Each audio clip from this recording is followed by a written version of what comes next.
Former Speaker of the House, Newt Gingrich, joins me now. So the Elon-Democrat relationship's quite interesting.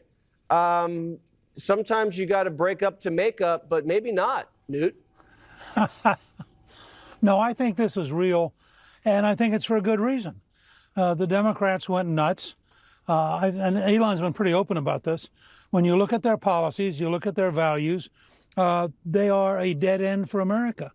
And I think he genuinely came to believe in the last 2 years of the Biden administration that they were so crazy, they were so out of control, that you really had to do something very dramatic to get control of the government. And, you know, they're going to make some mistakes. It's going to be challenging. But on the other hand, 82% of the American people think that Washington is corrupt. Think about it. You know, 8 out of every 10 Americans, according to an America's New Majority Project poll, 8 out of 10 think their government is corrupt. Now, you can't survive as a free society if you have a government which is so despised by your own people. And that's why I think what Schumer announced today, that he's going to not help keep the government open, he's going to stand and fight. You know, he's on the wrong side of history, and the American people know it. The American people want this government to be smaller. The American people want something like DOGE. And every time Elon releases another set of really stupid spending, I think people look around and go, wow. You know, they kind of knew it was bad. But even as much as I've studied the government, I didn't know it was this sick and had this many things that are totally indefensible. So Chuck Schumer is going to shut down the government so we keep funding a program to the tune of hundreds of thousands of dollars to keep teen boys from getting pregnant. Well, I think if you're Schumer, these are all your allies. Remember, the people getting all this money tended to be liberal Democrats. It's the teachers' unions, the government employee unions. It's the various left-wing intellectuals in the universities. And all of them were getting money from the taxpayer. They loved it. They thought it was fabulous.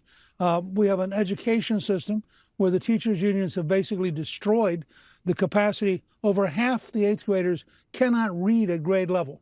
And if you watch, there's this chart. It goes straight up for how much we're spending and straight down for how much we're achieving in education. And of course, you know, if you're the people who are writing that chart and you've been getting paid every week, it's unfortunate that nobody's learning, but at least I got my paycheck. And now along comes Donald Trump, and he says, you know, maybe we need to shake the system up so kids actually learn. Well, the teachers' union is horrified. I mean, this would end the gravy train. Well, the kids are learning. They're just learning how to transition into the opposite sex. Boys are getting pregnant, and we're spending a lot of money to stop that. That's the dumbest thing I've ever heard, Newt. It is the dumbest thing I have ever heard. And I don't understand why Democrats say, hey, you know what, Elon, you got that one. Let's knock that one off. Why can't they say that? I don't know. Look, I think things like having a major research project on transgender mice would be in the same league. I mean, some night, because you're always very funny and you're always very good, some night you ought to find the 10 or 20 truly dumbest things and just run them. I mean, transgender mice, preventing teen boys from getting pregnant. I mean, we're off to a hot start. What about this new line of attack that Democrats are saying that Republicans are for the rich? Is that going to stick? Well, I think Republicans ought to say we're for everybody. They are. I mean, we actually think you ought to have a chance to get a job, not just be on welfare and be dependent.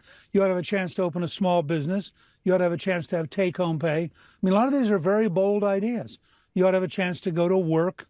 And I think that we want to be the party. And if you watch what Trump's doing in terms of massive investments in the future of this country, we will presently see a boom that is going to be unlike anything we've seen in a very long time, because we're having more and more people deciding this is the place they want to build, this is the place they're going to manufacture, and you're going to see an enormous comeback of American manufacturing, and that means an enormous comeback in jobs for Americans. Well, hopefully the country has the patience for the boom, because the way the media covers these stock market swings, you'd think it was the Great Depression. You have a little more patience than the press, Newt? Well, it's not just that. Donald Trump, as a businessman, went through this. If you read his fabulous book on the art of the comeback, I mean, he's been through recessions. He gets it. You know, the other side of the recession is called a recovery. Reagan got into office. He inherited a terrible economy from Jimmy Carter.